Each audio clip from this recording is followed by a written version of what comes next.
ஹல்லேலூயா, ஹல்லேலூயா, ஹல்லேலூயா, ஹல்லேலூயா.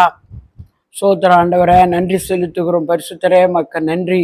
பரிகாரியே மக்க நன்றி ஆண்டவரே. நேற்றும் இன்றும் இன்றும் மாறாதவரே மக்க நன்றி ஆண்டவரே. ஹல்லேலூயா, ஹல்லேலூயா, ஹல்லேலூயா, ஹல்லேலூயா, ஹல்லேலூயா, ஹல்லேலூயா, ஹல்லேலூயா. ரிபா லபா ரபா லபா ரபா லபா நம லபா நம லபா நம நம நத ரபா ஹுரபா கஷார எங்களை மறைத்து கொள்ளுங்கப்பா. ஐயா, பேசுகிறது நாங்கள் அல்ல, எங்களை மறைத்து ஆவியானவரை நீ பேசுகிறீர் ஐயா. உங்க கரத்துல எங்களை தருகிறோம் ஐயா. எங்களை முழுவதும் மறைத்து உங்க ஆவியினால் அப்பா நடத்துங்க ஐயா. சர்வ வல்லவரை, எங்களை நீங்க என்ன சித்தத்துக்கு படிச்சிருக்கிறீங்க? தாயின் கருவில் எங்களை உருவாகிறது ஒன்றுக்கு எங்களுக்கு ஒரு சித்தம் வைத்திருக்கிறீங்க கர்த்தாவே. அந்த சித்தம் நிறைவேற எந்த தடைகளும் இருக்கக்கூடாது ஐயா. ஆண்டவரே, கர்த்தருடைய பலத்த கரத்தில் எங்களை தருகிறோம். ஆவியானவர் இந்த நாள் முழுவதும் தொடர்ந்து ராஜா இந்த வார்த்தையில எங்களை நடத்துங்க. நீங்க கொடுக்கிற வார்த்தையை நாங்கள் பெற்றுக்கொண்டு அதன்படி நாங்கள் செயல்பட கர்த்தர் கிருபை செய்யுங்கப்பா. இயேசுவின் வல்ல நாமத்துல வேண்டி ஜெபிக்கிறோம் ஜீவனுள்ள நல்ல தகப்பனே. ஆமீன், ஆமீன், ஆமீன். Thank you Lord. சரி, இந்த நாள்ல நம்ம தேவனுடைய சித்தம் எப்படி இருக்கு என்பதை நம்ம அறிந்து கொள்வோம். சிலருடைய வாழ்க்கையில கர்த்தர் என்னென்னலாம் செய்திருக்காரு என்பதை நம்ம இந்த வேதத்துலதான் நம்ம அறிந்து கொள்ள முடியும். கர்த்தருடைய வழிநடத்துல எல்லாம் ஆண்டோடைய சித்தலாம் என்ன, அவர் எப்படியெல்லாம் ஜனங்கள் நடத்தினார் என்பதை நீங்க எங்க போய் உலகத்துல எங்க தேடி பார்த்தாலும் கிடைக்காதுங்க. உலகத்துல பல பல படம் காட்சிகள் எல்லா அற்புத அடையாளம்லாம் எல்லாமே மனதுக்கு ஏற்றவையெல்லாம் இருக்குது. ஆனா ஆண்டவருக்குரியது இந்த வேதத்துல மட்டும்தான் இருக்கு. அப்போ இந்த வேதத்தை நம்ம நன்கு ஆராயணும். நல்லா அதுக்கு நேரம் கொடுத்து படிக்கணுங்க. வேதம் தாங்க நம்மளுடைய வாழ்க்கை. வேதம் இல்லைன்னா நமக்கு ஒண்ணுமே இல்லைங்க. ஸோ இந்த நாள்ல நம்ம 1 சாமுவேல்ல 16வது அதிகாரத்தை நம்ம இன்னைக்கு ஆண்டவர் என்ன செய்திருக்கார் என்பதை நம்ம ஆராய்ந்து பார்ப்போம். சோத்திரம். சத்தியத்தை அறிவீர்கள், சத்தியம் தான் உங்களை விடுதலையாக்கும். சத்தியத்தை தெரிஞ்சு கொண்டா தாங்க நம்மளுக்கு விடுதலை வரும். சரி, நம்ம இந்த 16வது அதிகாரம் 1 சாமுவேல் 16வது அதிகாரம் நான் படிக்கிறேன். கர்த்தர் சாமுவேலை நோக்கி, இப்ப சாமுவேல் எந்த சிச்சுவேஷன்ல இருக்கிறாருன்னா, ஆண்டவர் சொன்னாரு, சாமுவேல யோவேரு வரான், ஒருத்த கழுதையை தேடிக்கிட்டு வரான், அவன் வளர்த்தியா இருப்பான். ஜனங்கள்லாம் ராஜா கேட்குறாங்க, நானே நடத்திட்டு வந்தேன், இப்போ அவங்கள ராஜா வேணுமா? சரி, நீ அவனை அபிஷேகம் பண்ணிட்டாரு. யார? சவுல. முதல்ல சாமுவேல் சவுல் கழுதியை தேடி வந்த சவுல உன்னை நான் ராஜ அபிஷேகம் பண்றேன் அப்படின்னு சொல்லி அபிஷேகம் பண்ணிட்டாரு. அப்போ இப்போ சவுல் அவனுடைய ராஜ்ய பாரத்துல அவன் சில காரியங்கள்ல கர்த்தருக்கு விரோதமா செஞ்சிட்டான். கர்த்தர் சொன்னதை செய்ய சொன்னதை செய்யாதபடி மீறி செஞ்சது நிமித்தம் கர்த்தருக்கு சவுல் மேல கோபம் வந்துருச்சு. கோபம் வந்தானா, நான் சவுல ராஜ்ய பாரத்துல நான் நீக்கிடுறேன் அப்படின்னு ஒதுக்கிட்டாரு. சாமுவேலும் சொல்லிடுவாரு, நீ கர்த்தர் சொன்னதெல்லாம் நீ கேட்காம நீ போய் இஷ்டத்துக்கு போய் எல்லாம் செஞ்சுட்டு வந்துட்டியா அப்படின்னு. சாமுவேலும் அவளை போய் சவுல பார்க்கறதில்ல. இப்போ இந்த சூழ்நிலை. ஆனா சாமுவேலுக்கு ரொம்ப துக்கம். என்ன துக்கம்? ஐயோ, சவுல ராஜாவா கொண்டு சவுல் நடத்தினதெல்லாம் தேவனுக்கு மீறி செஞ்சிட்டானே, இந்த சவுலுக்கு என்ன ஆண்டவர் செய்ய போறாரு, சவுல் நிலைமை என்ன ஆகும் அப்படின்னு அவனை குறித்த ஒரு பாரத்திலேயே சாமுவேல் இருக்கிறாரு. அந்த சிச்சுவேஷன்ல தான் கர்த்தர் சாமுவேல்கிட்ட இடைப்படுறாரு. பாருங்களேன், கர்த்தர் சாமுவேலை நோக்கி, இஸ்ரவேலின் மேல் ராஜாவா இராதபடிக்கு நான் புறக்கணித்து தள்ளின சவுலுக்காக நீ எந்த மட்டும் துக்கித்து கொண்டிருப்பாய்? நான் இஸ்ரவேல் அவன் ராஜாவா இல்லைன்னு சொல்லி நான் அவனை தள்ளிட்டேன் சவுல. நீ அதையே நினைச்சுக்கிட்டு எவ்வளவு நாள் நீ எந்த மட்டும் நீ துக்கமா இருப்ப, எவ்வளவு நாள் நீ துக்கமா இருப்ப? சாமுவேல், நான் அவனை தள்ளிட்டேன். ஏன்னா இது தேவனுக்கு ஏற்கனவே தேவனுடைய சித்தம் தான். ராஜாவை கேட்குறீங்க, இரு உங்களுக்கு நான் ராஜாவை கொடுக்குறேன். இந்த சவுலை ஏற்படுத்தி கடைசியில் அவன் கீழ்ப்படியாம ஆண்டோட வார்த்தைக்கு எதிர்த்து செஞ்சிருவான் காரியங்களை. இப்போ தேவன் என்ன செஞ்சிட்டார்? ராஜாவை தள்ளிட்டார். தள்ளனோடனே சாமுவேலுக்கு ஒரே பாரம். ஐயோ, ராஜாவா இருந்த சவுலை ஆண்டவர் கோவப்பட்டாரு, அவன் வேற கீழ்ப்படியாமல் மேலே செஞ்சுட்டானே, இது என்ன நடக்க போதோ, எது நடக்க போதோன்னு ரொம்ப யோசனையில் இருக்கிறாரு. அப்போ இப்போ ஆண்டவர் சொல்றாரு, இப்போ நீ வந்து என்ன செய்ய, நீ அவனுக்காக துக்கித்து கொண்டையா இருக்கிற, நீ உன் கொம்பை தைலத்தால் நிரப்பி கொண்டு வா, பெத்லகேமியன் ஆகிய ஈசாயினிடத்திற்கு உன்னை அனுப்புவேன், அவன் குமாரரில் ஒருவன் நான் ராஜாவாக தெரிந்து கொண்டேன் என்றார். என்ன சவுலு, சாமுவேல் துக்கமா இருக்க சவுலை குறித்து? இப்ப நான் அவனுக்கு சொல்றத நீ கேளு. நீ வந்து என்ன செய்ய, ஒரு கொம்பை எடுத்து அதுல வந்து தைலத்தை நிரப்பி கொண்டு பெத்லகேமியன் ஆகிய ஈசாயின் வீட்டுக்கு நீ போ. அங்கே நான் அவன் வீட்டுல ஒரு ஆளை தெரிஞ்சிருக்கேன் ராஜ்யபாரம் பண்றதுக்கு அப்படின்னு ஆண்டவர் சாமுவேல்கிட்ட தெளிவா சொல்லிட்டாரு. அதற்கு சாமுவேல், நான் எப்படி போவேன்? சவுல் இதை கேள்விப்பட்டால் என்னை கொன்று போடுவானே என்றான். ஐயோ ஆண்டவரே, என்ன ஆண்டவரே, அவங்க வீட்டுக்கு என்ன போக சொல்றீங்க தைல கொம்பை எடுத்துக்கிட்டு? ஐயோ, சவுலுக்கு தெரிஞ்சா என்னை கொன்றுவானே, அவனுக்கு தானே ராஜ்யபாரத்தை கொடுத்தீங்க, இப்ப வேறொருக்கு ராஜபாரம் போதுன்னா அவன் என்ன விடுவானா கேட்கிறான். அப்பொழுது கர்த்தர், நீ ஒரு காளையோடு கொண்டு போய் கர்த்தருக்கு பலியிட வந்தேன் என்று சொல்லி, நீ ஒன்னுத்துக்கு கவலைப்படாத சாமுவேல், நீ ஒரு காளையை எடுத்துக்கொண்டு போ, காளையை நான் பலியிட வந்தேன்னு நீ சொல்லு. நான் உன்னை அபிஷேகம் பண்ண வந்தேன்னு சொல்லாதபடி நான் காளையை பலியிட வந்தேன்னு நீ சொல்லு அவங்க இருக்கிற ஆளுங்கலாம். அப்போ அது சவுலுக்கு தெரிய வராது அப்படின்னு ஆண்டவர் ஒரு ஐடியா கொடுக்குறாரு சாமுவேலுக்கு. அப்ப சாமுவேல் என்ன செய்றாரு, 3வது வசனத்துல, ஈசாயை பலி விருந்துக்கு அழைப்பாயாக, அப்பொழுது நீ செய்ய வேண்டியதை நான் உனக்கு அறிவிப்பேன், நான் உனக்கு சொல்லுகிறவனை எனக்காக அபிஷேகம் பண்ணுவாயாக என்றார். சொல்றார், ஈசாயை வந்து பந்தி விருந்துக்கு நீ அழைப்பாய். அந்த காளையை வெட்டி பந்திலாம் விருந்தெல்லாம் வைக்கிறாங்கல்ல, அந்த விருந்துக்கு நீ வந்து ஈசாயை கூப்பிடு.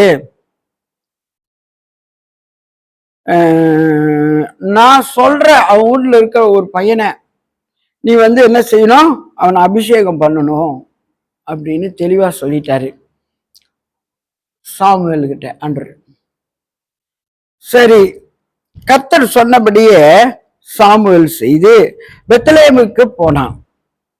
சரி ஆண்டவரே, நான் போறேன், காளையை எடுத்துக்கிட்டு நான் போறேன்னு சொல்லி ஒரு மாட்டை எடுத்துக்கிட்டு போறான். ஆண்டவர் சொன்னார்ல, நீ பலியிட வந்தேன்னு போய் சொல்லுன்னு காளையை எடுத்துக்கிட்டு போறான். அப்போ போகும்போது பெத்லகேமுக்கு போனான். அப்பொழுது அவ்வூரில் மூப்பர் தத்தளிப்போடு அவனுக்கு எதிர்கொண்டு வந்து, நீர் வருகிறது சமாதானமா என்றார்கள். சாமுவேலை வந்து கர்த்தருங்க எல்லா ஜனத்துக்கும் அவர் தீர்க்கதரிசின்னு அறிவிச்சிட்டாரு. சாமுவேலோட பிறப்பு எப்படிங்க, அவன் வளர்ப்பு எப்படிங்க? அம்மாங்க அண்ணாள் வேதனையிலையும் நெருக்கத்திலையும், ஐயோ எனக்கு பிள்ளை இல்லையே என்ன ஆண்டு சமூகத்துல போய் வேண்டி கேட்ட பிள்ளைங்க சாமுவேல். எனக்கு ஒரு பிள்ளைய கொடுங்க ஆண்டவரே, என்னை யாரும் வரடின்னு சொல்லாதபடி அந்த பிள்ளைய பெற்று நான் உங்க ஆலயத்துக்குள்ளே என்ன கொண்டாந்து அவனை விட்டுறேன்னு ஒப்பு கொடுக்கப்பட்ட பிள்ளைதான் சாமுவேல். லேசான பிள்ளை இல்ல, அப்படி ஒப்பு கொடுத்து அவனை சபையிலே வளர்ந்தவர் தான் சாமுவேல். ஏலி கூட ஆனா ஏலி குடும்பமும் அப்பேஸ் எல்லாம் முடிஞ்சிச்சு. ஆனா சாமுவேல் இப்போ வந்து தீர்க்கதரிசி, அந்த அந்த எல்லா ஜனத்துக்கும் அவன் தீர்க்கதரிசின்னு தெரியும். அவன் வாயிலிருந்து தேவ வார்த்தை தான் வரும் எல்லாத்துக்கும் தெரியும். அதனால இப்போ இங்க வந்துட்ட உடனே இந்த பெத்லகேம் ஊர்க்காரங்கெல்லாம் வந்து சாமுவேலை பார்த்துட்டு கேட்குறாங்க, ஐயா நீங்க வந்திருக்கிறீங்களேங்க, நல்ல காரியமா, நீங்க வந்தது எங்களுக்கு நல்லதா, நல்ல காரியம் நடக்குமா அப்படின்னு கேட்குறாங்க. அப்போ நீ வருகிறது சமாதானமா என்றார்கள். அதற்கு அவன், சமாதானம் தான், கர்த்தருக்கு பலியிட வந்தேன், நீங்கள் உங்களை பரிசுத்த பண்ணி கொண்டு என்னோட கூட பலி விருந்துக்கு வாருங்கள் என்றான். மேலும் ஈசாயையும் அவன் குமாரரையும் பரிசுத்தம் பண்ணி அவர்களை பலி விருந்துக்கு அழைத்தான். உள்ளுக்கு பெத்லகேம் கொள்ள போகும்போது அந்த மூப்பர்கள் எல்லாரும் பார்த்து, ஐயோ தேவ மனுஷன் வராரே, இவர் வருகிறது நல்ல காரியமா, என்ன சொல்ல வர போறாரோ பெத்லகேமுக்கு தெரியலையே, பயந்திருந்த ஜனங்களுக்கு சமாதான ஒரு காரியத்தை நான் கொண்டு வந்தேன், பலி செலுத்த வந்திருக்கேன், எல்லாம் வாங்க, எல்லாம் குளிச்சு கிளம்பி சுத்தமா வந்தால் பலி விருந்துல கலந்து கொள்ளுங்க. ஈசாயை பார்த்துட்டு சொல்ற, ஈசாய் நீயும் பிள்ளைங்களும் எல்லாம் சுத்தமா வந்து பலி விருந்துக்கு வந்து கலந்துக்குங்க, அழைப்பு கொடுத்தாரு. அவர்கள் வந்த போது அவன் எலியாசை பார்த்த உடனே, கர்த்தரால் அபிஷேகம் பண்ணப்படுபவன் இவன் தான் ஆகும் என்றார். ஈசாய் வந்து அந்த 7 பிள்ளைங்களையும் கொண்டு வந்தாரு. அவ கூட இருக்கிற பிள்ளைங்க எத்தனை பிள்ளைங்க? 7 பிள்ளைங்க கூட இருக்கிறாங்க. அவங்களாம் வந்து படித்தவங்க, நல்ல டிப்டாப்பாக இருக்கிறவனுங்க, ஆனால் அரண்மனையில் வேலை செய்கிற பிள்ளைங்க. 7 கொண்டாண்டாரு. கொண்டாண்டோடனே சாமுவேல் என்ன செய்கிறாரு, அந்த பெரிய பையனை பார்த்துட்டு அவர் சொல்கிறாரு,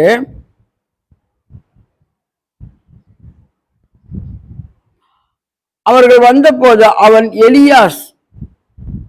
எலியாபை பார்த்து, எலியாப் தான் பெரிய பையன், ஈசாயினோட பெரிய பிள்ளை வந்து எலிபாஸ். அப்ப இந்த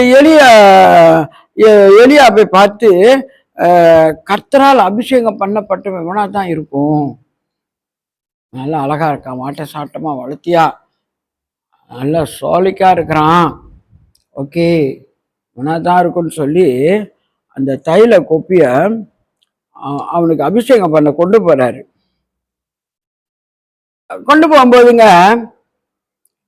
ஆண்டவர் சொல்லிட்டாரு, அப்பொழுது ஈசாய் அபினதாப்பை அழைத்து அவனை சாமுவேலுக்கு முன்பாக கடந்து போக பண்ணினான்.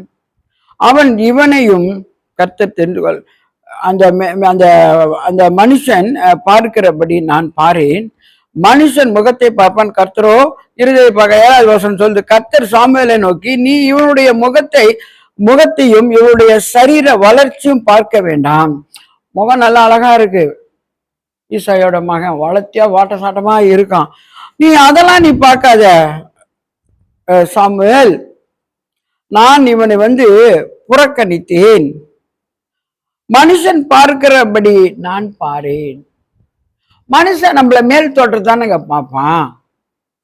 இப்ப இங்க வந்து சாமுவேல் அவன் மேல் தோற்றத்தான் பார்த்தாரு, அழகா இருக்கான், ஆட்ட சாட்டமா இருக்கான், டிப்டாப்பா இருக்கான், ஓ இவன் தான் ராஜாவா இருக்கலாம். நான் சொல்றேன், இல்ல சாமுவேல், நான் இவனை புறக்கணித்தேன், மனுஷன் பார்க்கிறபடி நான் பாரேன். மனுஷன் எதங்க பார்ப்பான்? மனுஷன் முகத்தை தான் பார்ப்பான், கர்த்தரோ இருதயத்தை பார்க்கிறார் என்றார். நீயும் மனுஷன் பழைய பார்க்கறியே, முகத்தை பார்க்கறியே, அவன் உடம்ப பார்க்கறியே, நான் இவனை புறக்கணித்தேன், இவன் ராஜா அல்ல அப்படின்னு ஆண்டவர் தெளிவா சாமுவேல்கிட்ட சொல்லிட்டாரு. இவர் 8வது வாரத்துல பார்க்கும்போது 8வது வசனத்துல, அப்பொழுது ஈசாய் அபினாதாப்பை அழைத்து அவனை சாமுவேலுக்கு முன்பாக கடந்து போக பண்ணினான், அவன் இவனையும் கர்த்தர் தெரிந்து கொள்ளவில்லை என்றான். 2வது பையன் வரான். சரி பெரியவன் தான் அந்த அபிஷேகம் இல்லை, சரி பரவாயில்ல, நீ 2வது பையன் நீ போ சாமுவேல்கிட்ட. அவன் போறான், இவனும் இல்லைன்ட்டார் ஆண்டவர். நோ, இவனும் இல்லை. இப்போ 9வது வார்த்தையை பார்ப்போம். ஈசாய் சம்மாவையும் கடந்து போக பண்ணினான், அவன் இவனையும் கர்த்தர் தெரிந்து கொள்ளவில்லை என்றான். 3வது பள்ளி அனுப்புறான். பிள்ளைங்களாம் அழகுதான், அவங்கள்ட்ட பிள்ளைங்களாம். ஆனா 3வது பையன் போறான், இவனும் இல்லை, இவனும் ராஜாவா அபிஷேகம் பண்ண முடியாது, இவனுக்கு அந்த அபிஷேகம் இல்லை சொல்லிட்டாரு. அப்போ இப்படி ஈசாய் தன் குமாரர் 7 பேரை சாமுவேலுக்கு முன்பாக கடந்து போக பண்ணினான். சொல்லல நான் மாதிரி 7 பிள்ளைன்னு, 7 பிள்ளை தான் வீட்டில் இருக்க பிள்ளைங்க, அவனோட அந்த வசதி வாய்ப்பில் இருக்கிற பிள்ளைங்க, நல்லா படிச்சு டிப்டாப்பா இருக்கிற பசங்க 7 பேருங்க. 7 பேரையும் அவங்க அப்பா முன்னுக்கு சாமுவேல் முன்னுக்கு அனுப்புனாரு. ஆனா ஆண்டரு 7 பேர் இல்லைன்ட்டாரு. No no. இப்போ என்ன நடக்குதுன்னா, உன் பிள்ளைகள் இவ்வளவுதானா என்று ஈசாயை கேட்டான். ஒரு சந்தேகம் வந்துருச்சு சாமுவேலுக்கு. கர்த்தர் இவன் வீட்டுல தானே ஒரு பையனை அபிஷேகம் பண்றனாரு, 7 பிள்ளைங்க இங்க இருக்காங்களே, அவன் பிள்ளைங்க எல்லாம் அங்க இருக்காங்களே, 7 பேரும் இல்லைன்ட்டார. இப்போ ஒரு சந்தேகத்துல கேட்கிறாரு, உனக்கு என்ன ஈசாயி, இந்த 7 பிள்ளைங்க தானா?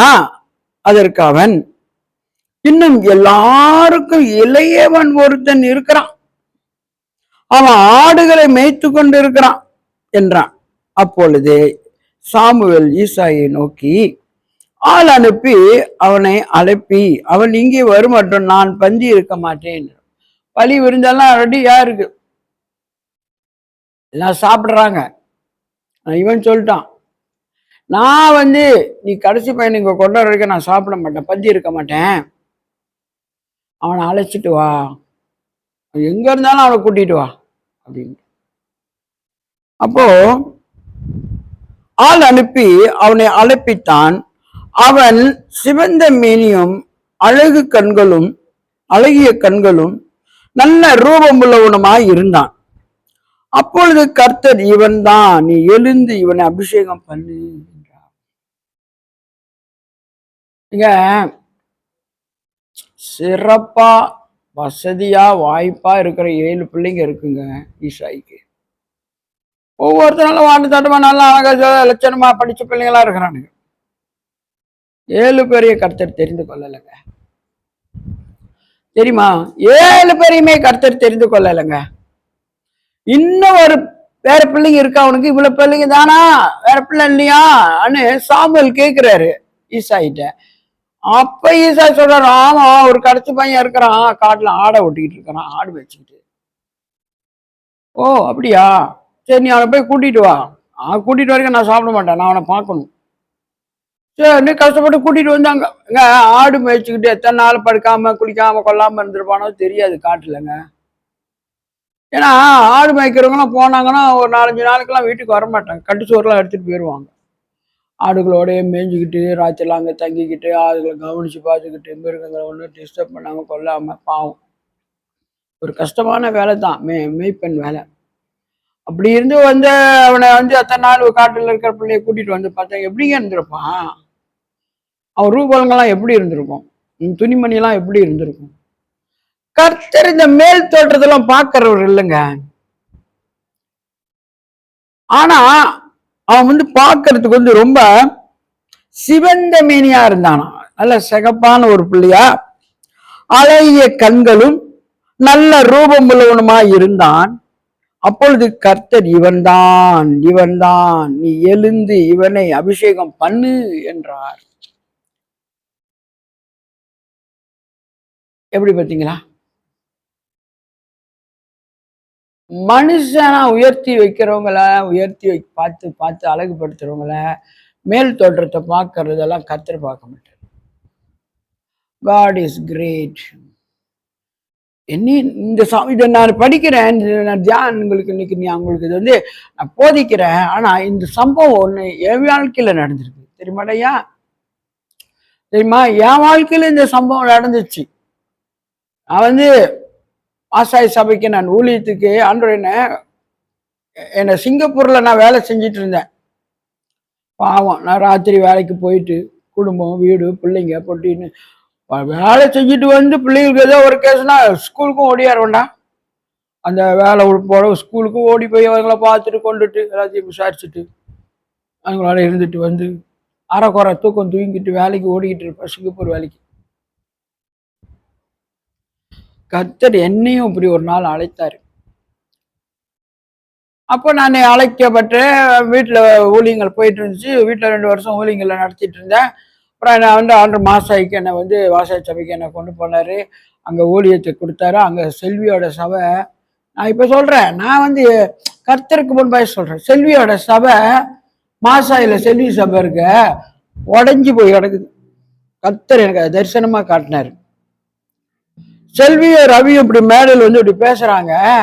யாருமே அவங்க மூஞ்ச பார்க்கவே இல்லை. எல்லா மூஞ்சி இந்த பக்கத்து திரும்பிட்டு இருக்காங்க, இந்த பக்கத்து திரும்பிருக்காங்க. அவங்க மூஞ்ச யாரும் பார்க்கல. அப்படி ஒரு சூழ்நிலையில என்ன அந்த சபைக்கு அவங்க தரிசனத்தை அதை நான் பார்த்தேன். என்ன சபைக்கு கூப்பிட்டு இருந்துருக்காங்க. இப்போ நான் அந்த சபைக்கு போறேன். செல்வியும் ரவியை நான் அப்படியே கையை பிடிச்சிட்டு வந்து அப்படியே கொண்டாந்து என்னை அந்த மேடையில் ஏத்துறாங்க. என்ன மேடையில் ஏற்றி என்ன பேச வைக்கிறாங்க. அவங்க பேசுறதை கேட்க மாட்டாங்க ஜனங்க. சபை உடஞ்சி இருக்குது. ஸோ அந்த சூழ்நிலை சபையை என்னை ஆண்டவங்க கொண்டு போனார். உண்மையான சபை உடஞ்சிதான் இருக்கு. அவங்களும் வெளிநாட்டுக்கு போகிறாங்க, கனடா போகிறாங்க. ஏன்னா அங்கே கூப்பிட்டாங்க வந்து எங்கள் வீட்டு தேடி வந்து எங்களை நான் தரிசனத்தை பார்த்தேன். என்னை வந்து அந்த சபைக்கு ஆண்டரை அனுப்புறது போல. அதே போல் நாங்கள் கொண்டு போனாங்க. கொண்டு போயிட்டு சொல்கிறாங்க, செல்வி அக்கா வந்து கனடா போகிறாங்க. இப்போ அந்த இடத்துக்கு யாரை நம்ம வைக்கணும்? செல்வி தான் சபையோட, அந்த சபைக்கு வந்து போதகிறவங்க. இப்போ செல்வியோட இடத்துக்கு யாரை வைக்கணும் அப்படின்னு அவங்கெல்லாம் வந்து ஓட்டு போடுறாங்க. ஓட்டு அந்த இடத்துக்கு யார் வேணாலும் அது ஒரு 20 பொம்பளை ஆளுங்க இருக்கிறாங்க அந்த சபையில், பெண்கள் இருக்காங்க. நான் போய் புதுசு, நான் போய் நான் ஒரு மாதம் கூட இருக்காது நான் அந்த சபையில் போய் சேர்ந்து. அப்போ அவங்கெல்லாம் ஓட்டுலாம் போடுறாங்க. நம்புறீங்களோ இல்லையோ என் பேர் வந்துருச்சுங்க அந்த ஓட்டுல. வந்து மெயினா நான் தான் ஓட்டுல. ஆண்டர் என்ன அதில் சூஸ் பண்ணியிருந்தாரு.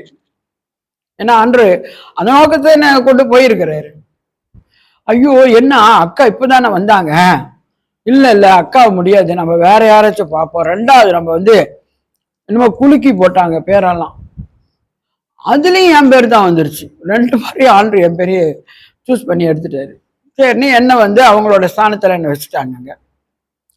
வச்சுட்ட உடனே நான் ஊழிங்கெல்லாம் செய்வேனா. அப்போ செல்வி வந்து என்ன செய்யறாங்க, நான் ஒரு நாள் தரிசனத்தில் அதை பார்க்குறேன். எல்லாம் ரவுண்டா, பெண்கள் எல்லாம் ரவுண்டா நிற்கிறோம். நிற்கும்போது இந்த காரியத்தை தான் நான் ஆண்டது எனக்கு அன்னைக்கு எனக்கு தெளிவாக விளக்கினாரு. அவங்க ஒவ்வொரு தலையிலையும் அப்படி வந்து கையை வைக்கிறாங்க. ஒவ்வொரு தலை மேலையும் அப்படி ரவுண்டா சுத்திலுமா அப்படி இருக்குமா பெண்கள் எல்லாம். ஒவ்வொரு தலையில கை வைக்கிறேன், கை இப்படி அடிக்குது. கை வைக்கிறேன், கை இப்படி தூக்குது. ஆண்டு தூக்கி விடுறாரு. இது இல்லை இது இல்லை இது இல்லை இது இல்லை இது இல்லைன்னு. கடைசியில் என் தலையில கையை வச்சாங்க பாருங்க, கை அப்படியே நின்றுச்சு என் தலையில. கர்த்தர் எத்தனை காரியங்கள்ல வெளிப்பாடு பண்ணி தான் என்னை அந்த சபைக்கு என்னை கொண்டு போனார். அப்போ அந்த ஸ்தானத்துல கர்த்தரை நாங்க வைத்து என்னை நடத்தினார். என் தேவனை போல ஒரு நல்ல தேவன் நான் இது வரைக்கும் என் வாழ்க்கையில எதையும் கண்டதே கிடையாதுங்க. என் ஆண்டவர் அவ்வளோ ஒரு ஞானமும் அறிவும் வேகம் புத்தியும் உள்ளவர் என் தேவன். அப்புறம் அந்த சபையில என் ஆண்டவர் அந்த ஊழியத்துக்கு என்னை வைத்தார், நடத்திட்டு இருந்தோம். கர்த்தர் ஒரு காலகட்டங்கள்ல எங்களை தனியா எங்களை பிரித்து கொண்டு வந்தார். ஏன்னா அவங்க வந்து எங்களை அப்படி அழைத்து கொண்டு போனாங்க. காலப்போக்கில் அப்படியே எங்களை வந்து கொஞ்சம் அப்படியே இது பண்ணாங்க. ஆனால் கர்த்தர் பார்த்தாரு, இல்லை மகளே, உன்னை வந்து இங்கே கற்றுக்கொள்ள தான் உன்னை நான் அனுப்புனேன், இப்போ நீ தனி சபைக்கு போன்னு சொல்லிட்டாரு ஆண்டவர். அதோடு தான் நாங்கள் தனி சபைக்கு நாங்கள் வந்தோம்.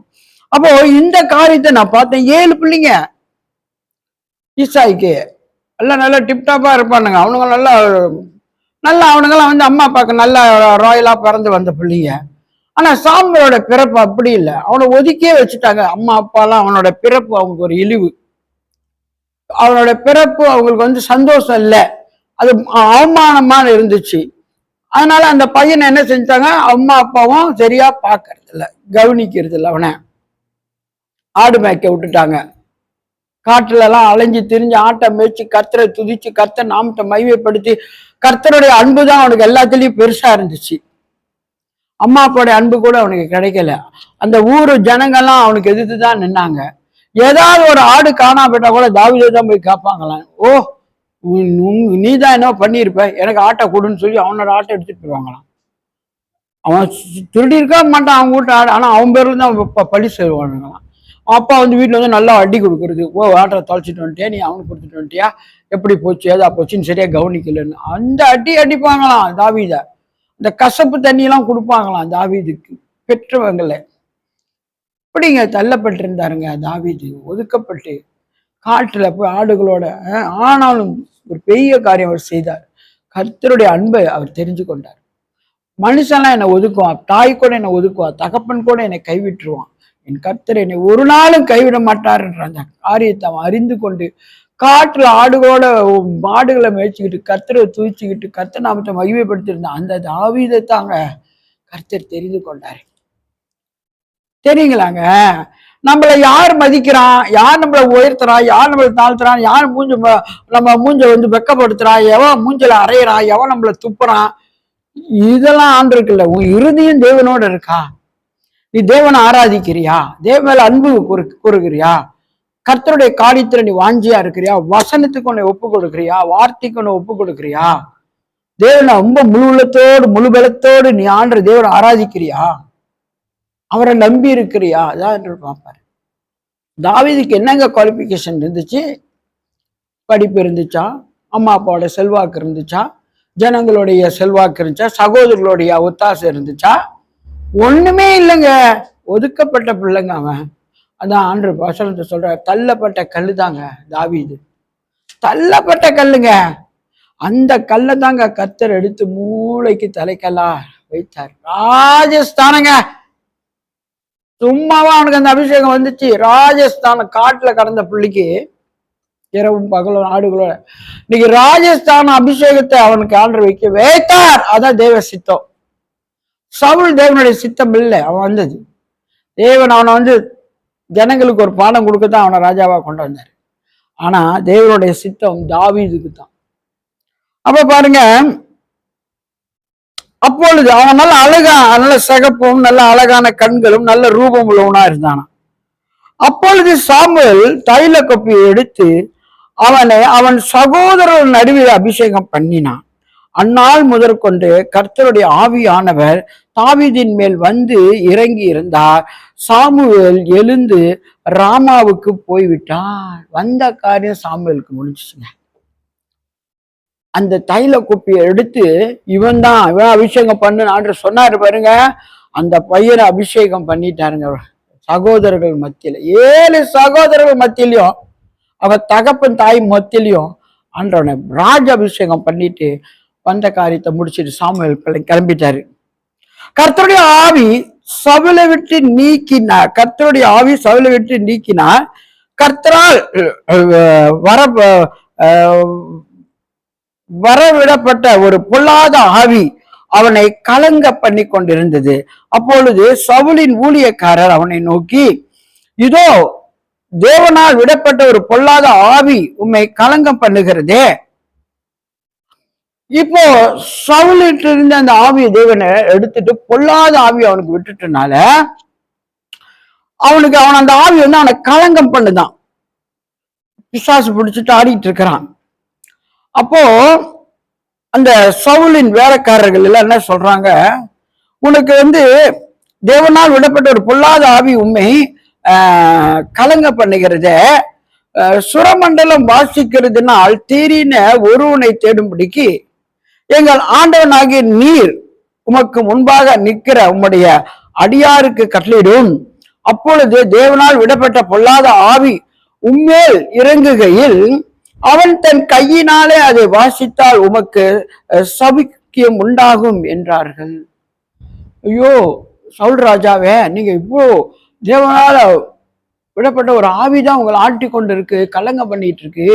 நீங்க நல்ல இசைக்கருவி வாசிக்கிற ஒரு தேவ பையனை, தேவனை மகிமைப்படுத்த ஒரு பையனை நீங்க கொண்டு வந்து அவன் அந்த இசைக்கருவியை வாசிச்சானா உங்களுக்கு இந்த ஆவி உங்களை விட்டு போகுமே அப்படின்னு சொல்றாங்க. சவுல் தன் ஊழியக்காரரை பார்த்து, நன்றாய் விசாரிக்கத்தக்க ஒருவனை தேடி என்னிடத்துல கொண்டு வாருங்கள் என்றான். எல்லாம் விசாரித்து நல்ல தேவனை மகிமைப்படுத்தி அந்த இசைக்கருவியில வாசித்து கர்த்தரை மகிமைப்படுத்துகிற ஒரு பிள்ளர் தான் நல்லா தேடி பார்த்து கொண்டு வாங்க அப்படின்ட்டாரு சவுல். அப்பொழுது அந்த வேலைக்காரில் ஒருவன் பிரதி உத்தரமாக, இதோ பெத்லகேமின் ஆகிய ஈசாயின் குமாரன் ஒருவனை கண்டிருக்கிறேன். அவன் வாசிப்பதில் தேறினவன், அவன் பராக்கிரமசாலி, அவன் யுத்த வீரன், காரிய சமர்த்தன், சௌரியம் உள்ளவன், கர்த்தர் அவனோட கூட இருக்கிறார். எவ்வளவு சாட்சி பார்த்தீங்களா? அவனை பத்தி எத்தனை சாட்சி சொல்றான் பார்த்தீங்களா? அவன் ஈசாயின் குமாரன் ஒருவனை கண்டிருக்கிறேன், அவன் வாசிப்பதில் தேறினவன், அவன் பராக்கிரமசாலி, யுத்த வீரன், காரிய சமர்த்தன், சௌந்தரியம் உள்ளவன், கர்த்தர் அவளோட கூட இருக்கிறார் என்றான்.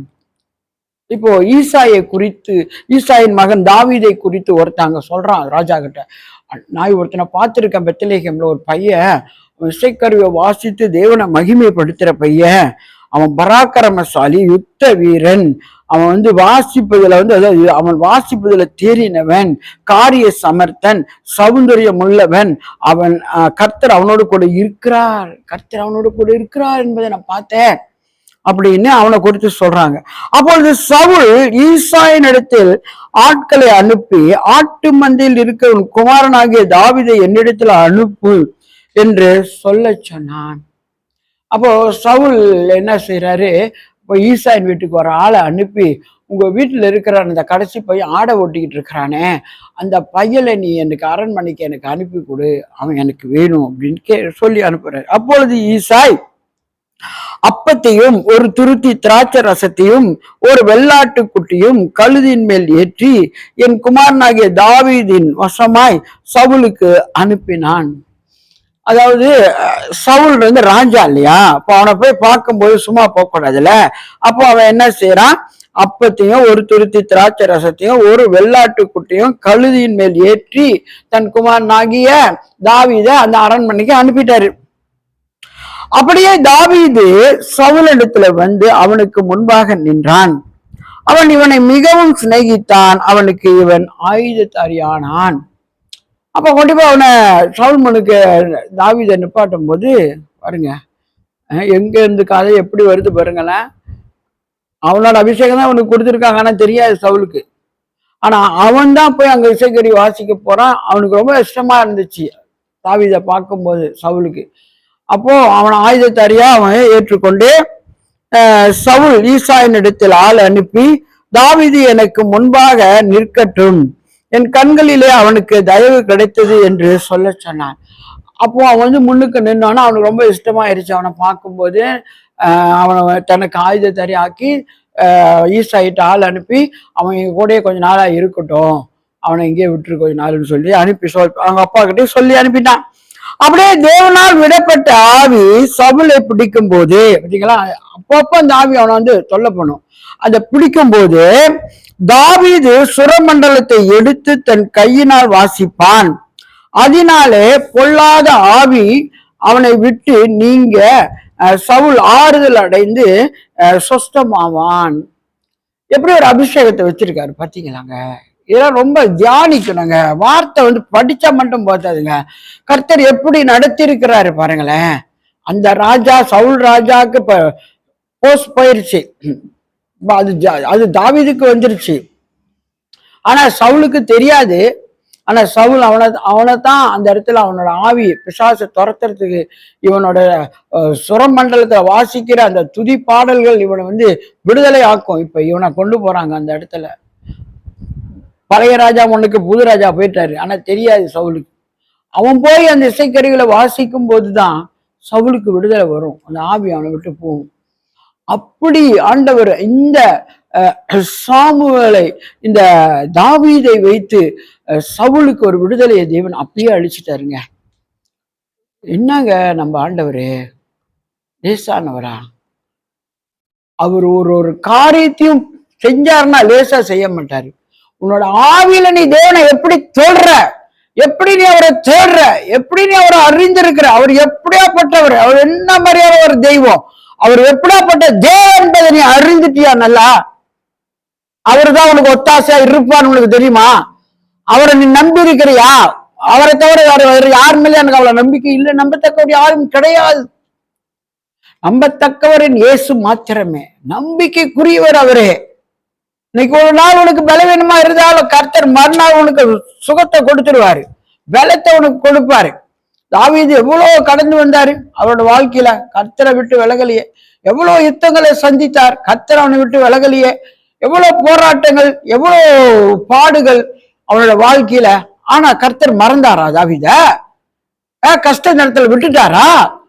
சொல்ல நேரத்துல விட்டுட்டாரா? அவனுக்கு கர்த்தரை விட்டுட்டானா? என்ன வந்தாலும் மன்னிப்பு கேட்பா ஆண்டவர். என்ன தப்பு தவறு செஞ்சுட்டா மன்னிச்சிருக்க ஆண்டவரே, எனக்கு இப்படி எல்லாம் சூழ்நிலையா இருக்கு ஆண்டவரே, எனக்கு உதவி செய்யுங்க ஆண்டவரே, உங்களை தவிர எனக்கு உதவி செய்யறங்க யாரு ஆண்டவரே? ராஜபாரத்துல ஒரு காலம் வந்துருச்சு, அவன் ராஜபாரத்தை ஆளுகை செய்ய அரண்மனைக்கு போயிருக்கா. அவன் சொல்லுவான், அந்த அரண்மனையில என்ன வாசம் பண்ணுகிறத கால தேவனுடைய ஆலயத்துல வாசம் பண்றதே எனக்கு ரொம்ப பிடிச்ச காரியம். எப்படிங்க இயேசு எப்படிங்க நேசிச்சான்? அரண்மனை வாழ்க்கை கூட அவனுக்கு அவ்வளவு பெருசா இல்லைங்க, ஆலயத்தில் இருப்பதே எனக்கு சந்தோஷம்னு சொல்றாங்க. அப்படி ஒரு தேவன் மேல பிரியம் உள்ளவங்க தாவீது. நம்மளும் அப்படிதாங்க. ஆண்டவர் பிரியமா நம்ம அவரை ஏற்றுக்கொண்டு அவருடைய சமூகத்துல நம்ம நித்தம் காத்திருக்கணுங்க. உனக்கு என்ன தூக்கம் வருதோ, உனக்கு என்ன பலவீனமா இருக்கும், அந்த நேரம் அடுத்து எழுந்திச்சு கர்த்தர் சமூகத்துல நில்லு. தேவனை நீ தேடுறதுல உண்மையா இரு. உன் தேவன் உன்னோடு கூட இழைப்படுவார். வார்த்தையை வாசி, ஜெபம் பண்ணு, துதி நல்லா அவரை, அவர் நாமத்தை மகிமைப்படுத்து. கர்த்தர் உன்னோடு தான் இருப்பார். உனக்குதான் அவரோட இருதயத்துக்கு உகந்தவன் சொல்லுவார். தாவீது அப்படித்தானே சொன்னாரு, என் இருதயத்துக்கு உகந்தவன். ஆண்டோட இருதயம் எப்படிங்க உகந்து இருக்கோம்? நம்ம அவரை தேடுகிறதுல, அவரை நம்ம துதிக்கிறதுல, அவர் நாமத்தை உயர்த்துகிறதுல, அவர் வார்த்தையை படிச்சு கற்றுக்கொண்டு அதுக்கு நம்ம அந்த வார்த்தைக்கு நம்மளை அப்பியாசப்படுத்துறதுல, மற்றவங்களுக்காக ஜெபிக்கிறதுல, மற்றவங்களுக்காக மன்றாடுறதுல, நம்ம அப்படிலாம் ஆண்டருக்கு உண்மையா இருந்தோம்னா ஆண்டர் உங்களை கைவிட மாட்டாருங்க, உங்களை வாழாக்கவே மாட்டாருங்க. உங்களை தலையாய்த்தாங்க வச்சாரு தாவீத. காட்டுக்குள்ள ஆடு மேய்ச்சிட்டு இருந்தவன முழு இஸ்ரவேலுக்கு மத்தியில தலைவனாகவே சாகர வரைக்கும் அரண்மனையில வாசமா இருந்து மரித்தவன் தாவீது தாங்க. வேற யாருங்க வயதாய வரைக்கும் ராஜாவா இருந்தது? அடுத்து அவங்க மகன் அபிஷேகம் பண்ணி அவனுக்கு வயசாகி போச்சு, கை காலெல்லாம் நடுங்குது. அவனுக்கு அந்த பெண்கள்லாம் கொண்டாந்து கொடுப்பாங்களாம் அந்த வயசான காலத்துல, இந்த நடுநடுங்கம் போறதுக்கு. அது கூட வேணான்ட்டான். ஒரு 7 வயசு அழகான பொண்ணை கொண்டா விட்டானுங்க, அது கூட வேணான்னாரு. ஏன்னா வயசாகி போச்சு பாருக்கு, மறிக்கிற தருணம் வந்துட்டாரு. அரண்மனையிலேயே அவரோட மரணம். எங்க ராஜாவே மறிச்சாருங்க, ராஜாவாகவே. அப்படிங்க மேன்மையை கொடுக்கிறவருங்க நம்ம ஆண்டவரு. அவரை நம்ம மறக்கவே கூடாதுங்க. என்ன வந்தாலும், என்னென்னவோ எந்த சிந்தனையோ என்ன வந்தாலும் தேவனாக முன்ன வைங்க. தேவனோடு இருக்கிற ஒரு பெரியவரை நடத்துவார். எனக்கு இந்த யுத்தத்துல எனக்கு தேவன் வெற்றி கொடுப்பார், இந்த பாடல எனக்கு தேவன் உதவி செய்வார்ன்ற நம்பிக்கை நம்ம அவர் மேல நம்ம வச்சுட்டுவாங்க. அவரை நம்மளை நிச்சயமா வாழையே ஆக்க மாட்டார், தலையாக்குவாருங்க. கீழேயே ஆக்க மாட்டாருங்க, மேலாக்குவாருங்க. அப்படியே தேவங்க நம்ம தேவன். அவர் நாமத்தை நம்ம உயர்த்துவோம். நன்றி ஆண்டவரை. கர்த்தருடைய ஆவியானவர் நீர் எங்கே உண்டு அங்க விடுதலை உண்டு. கர்த்தருடைய ஆவியானவராய் இருக்கிறீர், நாமம் எங்கும் மகிமை அடையட்டும். இயேசுவே உங்களைத்தான் நாங்க நம்பி இருக்கிறோம். மனுஷன் எங்க முகத்தை தான் பார்ப்பான், கர்த்தர் எங்கள் இருதயத்தை பார்க்கிறவரா இருக்கிறீங்க, எங்கள் உள்ளத்தை பார்க்கிறவரா இருக்கிறீர். நாங்க எவ்வளவோ நேசிக்கிறோம் என்பதை அறிந்திருக்கிறீர் ஆண்டவரே. உங்க நாமத்தை அங்க வீணில விளங்குறவர்கள் இல்ல ஆண்டவரை, நாமத்தை பிரஸ்தாபடுத்துறவங்க ஆண்டவர். கர்த்தாவே எங்க குற்ற குறை தப்பு பிழை எது இருந்தாலும் எங்களை மன்னித்து புது கிருபை புது அன்பு புது பலத்தால் எங்களை நிரப்பி நடத்துங்க ஐயா. கர்த்தர் கருத்துல இருக்கிற நாங்க எதுக்குமே அசைந்து போக மாட்டோம், எதுக்குமே பயப்பட மாட்டோம் ஆண்டவரே. கர்த்தர் எங்களுக்கு தைரியத்தின் ஆவியை கொடுத்திருக்கிறீர், உற்சாகத்தின் ஆவியை கொடுத்திருக்கிறீர் ஐயா. தொடர்ந்து நீர் எங்களை நடத்தி தாரும். இயேசு கிறிஸ்துடைய வல்லமையுள்ள நாமத்தில் எங்களை தாழ்த்தி உயர்த்தி வேண்டி ஜெபிக்கிறோம் ஜீவனுள்ள நல்ல தகப்பனே. ஆமீன், ஆமீன், ஆமீன். Thank you Lord.